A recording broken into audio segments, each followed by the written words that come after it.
And welcome to another vlog with Eamon Standing. No guesses for when this one was recorded.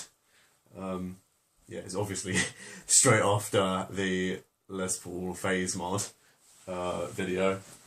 I've been wanting to do this video for ages, because recently I picked myself up a Joe Trohman Telecaster Signature model because it was really discounted and I felt like modding it.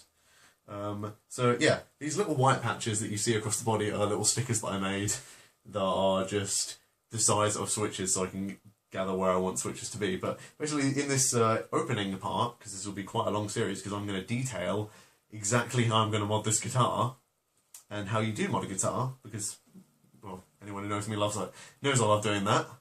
And I'll give a little bit of review of the unmodded guitar. But basically, I'm going to take you through a journey of time and space. No.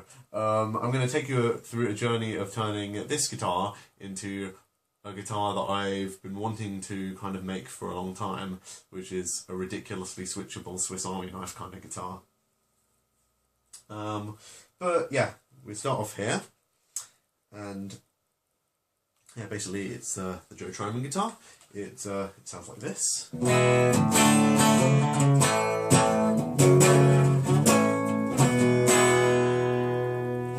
And it's pretty nice.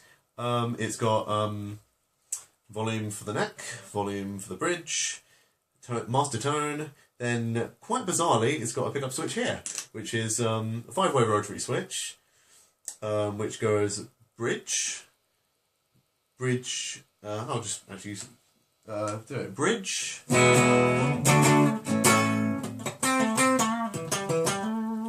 Then bridge and the middle single coil in parallel.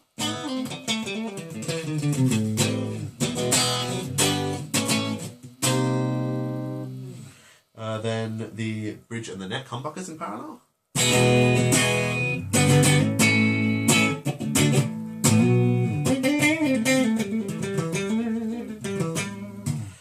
Then the neck and the middle single coil in parallel.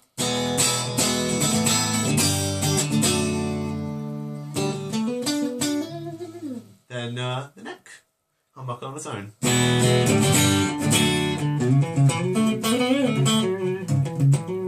And compared to the Les Paul and every other one of my guitars, it's a very low gain guitar. But I'm not sure if that's just because I haven't put elixirs on it yet.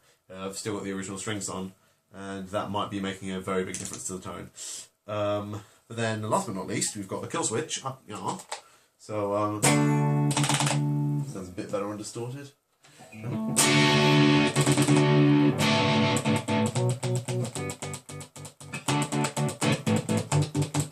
And I'd actually say this is one of the nicest feeling kill switches ever. But that's just my opinion. Then we've got a hardtail bridge, a nice recessed tele-type jack, rosewood fingerboard. I can't remember, I think it was an older body in Sunburst. We've got ferrules on the back for the strings. We've got a carveaway here, which is not typical of a Telecaster, but I'm not complaining. Bolt-on neck with the Squier logo. Maple neck in a very nice satin. Rosewood fingerboard, 22 frets, 2 string trees, and like just nice tuners. I'm not sure what make they are, but they are nice. They I'm very particular about my tuners because I like to stay in tune, and I also like to feel the tuner is like quite comfortable. And I don't think I'll replace these tuners. I really like them. But yes, I'll do a bit more playing after I've modded it because it's not going to change that much, pickups wise. But I'll just explain my intent, which is, my intent is to mount a 3-way pickup slider switch here, so 3-way slider switch here, and what those will do is in the up position they'll have that coil on, and in the middle they'll have up a humbucker, and then at the bottom position it'll be that coil, and same for that pickup there. And the switch will be there. And probably thinking I might knock those switches, but I figured that Mustangs have them there, so they can't be that knockable. And they're side to side, so I only rarely play like that. I definitely don't play like that. And then instead of this rotary pickup switch, my aim is to have Brian May style wiring, but in three-way switches rather than 6 two-way switches. So when the switch is fully that way, for each pickup, it'll be off, and then in the middle it'll be on in one phase, and then in this one it'll be reversed phase. And then instead of the pickup switch there, there'll be 2 other switches which will control the series to parallel relation between these 2 and these 2. So I can basically go between Strat and Brian May and anything in between, even cut it out and make a Telecaster, or the same wiring as the Les Paul that I was playing with. And then I aim to have the master volume here, just because I'm not reaching over anything and it would be nice to just be able to play with it there. And the master tone there. I haven't actually shown you the this is the tone. It's quite a nice tone.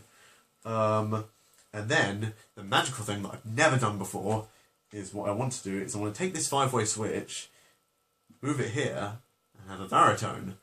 And for those of you who don't know what a baritone is, or maybe I should make it specific, I'm going to try and recreate 3 settings for the Lucille baritone, which is basically a choke system that takes out your bottoms and your mids.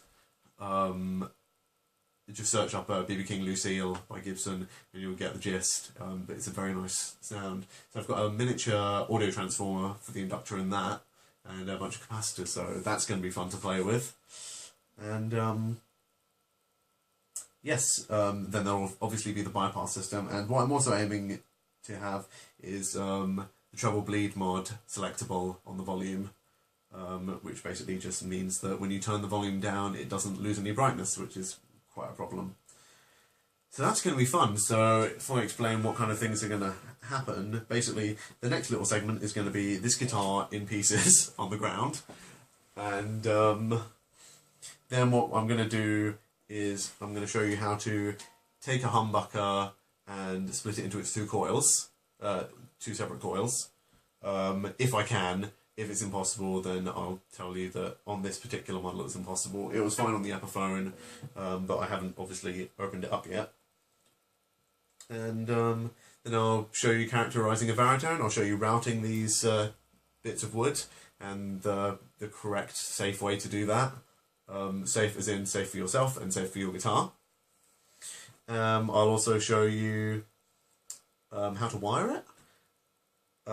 Not in a soldering point of view, like in a diagram point of view, and then I'll show you pictures of like where I've soldered, because I'm not going to try and film while I'm soldering, because that's just dangerous, and someone's going to get hurt.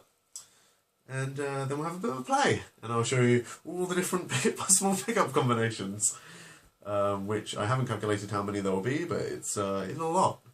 It's a lot. So yeah, this is going to be a fun ride, and I hope you stick with me on it. I'm not sure if I'll cut it all together as one video, because it might be really long, or I'll just make it a bit of a series. It's going to be a few weeks in the making, simply because one of the switches I ordered is on back order, unfortunately. Also, it's got to be the right weather to route, because I prefer routing outside. Yes, I'll also show you, maybe later, quite a bit after, how to do a pickguard setup, because basically what I'm aiming to do is I'm going to set it up.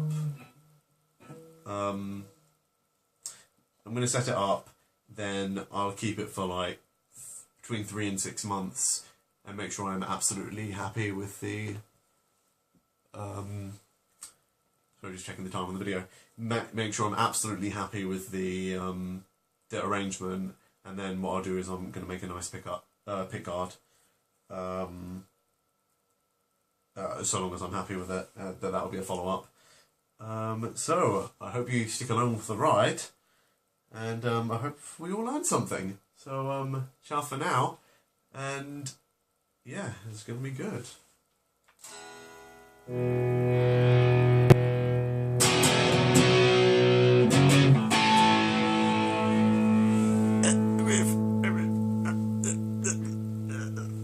Stop.